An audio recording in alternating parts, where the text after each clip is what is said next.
Sherrone Moore is the choice. Is he the man? Welcome to the Voice of College Football, breaking down the game we all love each and every day with you. Best discussion, debate, and analysis. Sherrone Moore named Michigan head coach as expected on Friday, and he met with the media on Saturday. Sherrone Moore, so here's the deal with him. He's 37 years old. He played guard at Oklahoma in 2006 and 2007, two pretty good Bob Stoops teams that appeared in major bowl games. All right, he then started his coaching career at Louisville as a graduate assistant, also went to Central Michigan. Then he goes to Michigan in 2018. Tight ends coach, offensive line coach, co-offensive coordinator, does not take the reins as full-time single offensive coordinator until this past football season in 2023. His offensive lines, of course, won the Joe Moore Award in 2021 and 22. Okay, this season, the fateful season for Michigan football, for Jim Harbaugh, for Sherrone Moore, of course, started off in turmoil with Harbaugh being suspended, self-imposed suspension by Michigan football for the first 3 games of the season. The approach was to allow the 3 main coordinators on staff to each take 1 game in replacing Jim Harbaugh. And also Sherrone Moore, keep in mind, was suspended for game 1 against East Carolina. Then he was given the reins for game 3 as head coach against Bowling Green, a lackluster effort by the Wolverines, especially in the first half, but they coasted to a pretty meaningless, marginal type win against BG, 31-6. So here are the reasons why Sherrone Moore got the job and the indicators that we received throughout the end of the season and since the end of the season to indicate that he would receive the job. Number 1, culture. Michigan, with Jim Harbaugh at the lead, has been able to assemble a coaching staff and been able to connect with players, build a brotherhood, a community, a locker room presence that has been tangible. It's been obvious to all of us watching football that they have been able to play beyond the sum of the parts to win a championship and win 3 consecutive Big Ten championships. So since they've been able to achieve this, whatever you want to call it, we'll call it culture, call it magic of sorts, beyond the football field that translates to the football field and manifests itself in the performance on the field, they didn't want to mess with that. They wanted to stay in-house if at all possible. And then, of course, Sherrone Moore is the guy that is the longest tenured on this staff. So if they were going to stay in-house, they would be going with the guy that is, number 1, the longest tenured, 6 seasons going back to 2018. Also the guy that they handed it to. So that was the huge indicator right there.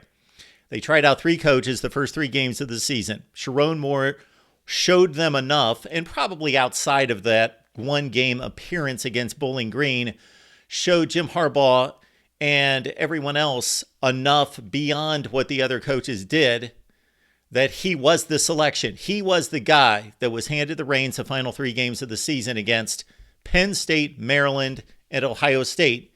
And he was on the sideline. He was the head coach, even if it was only for game day. So Jim Harbaugh was still the head coach. He didn't have to take over the team for 3 weeks, but on game day, he was the guy that was both offensive coordinator, still offensive line coach, and head coach in the 3 biggest games of the year, and Michigan won those games. They went to Happy Valley. They controlled the game and won 24-15.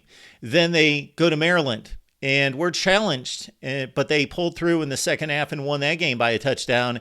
And then, of course, against an elite Ohio State team, they win the ball game and they do what is needed to do. And Sherrone Moore, I would say more so than pulling off dramatic, decisive, just overwhelming, remarkable coaching decisions in those games, he made the right decisions. He didn't blow the games. And that's even more important, I think, than making the remarkable coaching decision that is going to wow everyone. He did not blow the games. He knew how to manage the games, and he displayed that in pressure-packed games when the season was on the line, when there was controversy and an investigation hanging over the program and hanging in the air over him, and he delivered. And also consider that going into this season, of course, he was the author, the guy that was in charge of the most successful unit on the field on either side of the ball, the Joe Moore award-winning offensive line in 2021 and 22, and also as offensive coordinator this past season, even though Michigan is known for offensive line, power run, establish the ground game, throw only when necessary. This was the 5th highest pass efficiency team in college football under Sherrone Moore as offensive coordinator this season, after displaying more of a dominant ground attack in 2021 and 22. He's never been a head coach, so you always run that risk. However, let's look at the head coaches that succeeded in college football just over the last 10 or 15 years who were never head coaches. Dabo Swinney, Ryan Day, Lincoln Riley, David Shaw. What's interesting about that, of course, Jim Harbaugh made that transition at Stanford.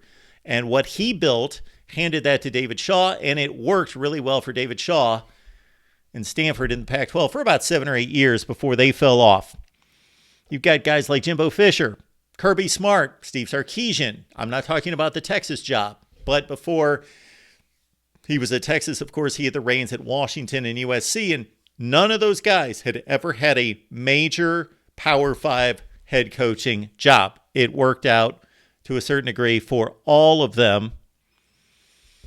Now, what about the emotional outburst at the end of the Penn State game? I'm not going to go to either end of the spectrum to just completely dismiss it and say it doesn't matter, shouldn't be evaluated, shouldn't be any kind of a concern.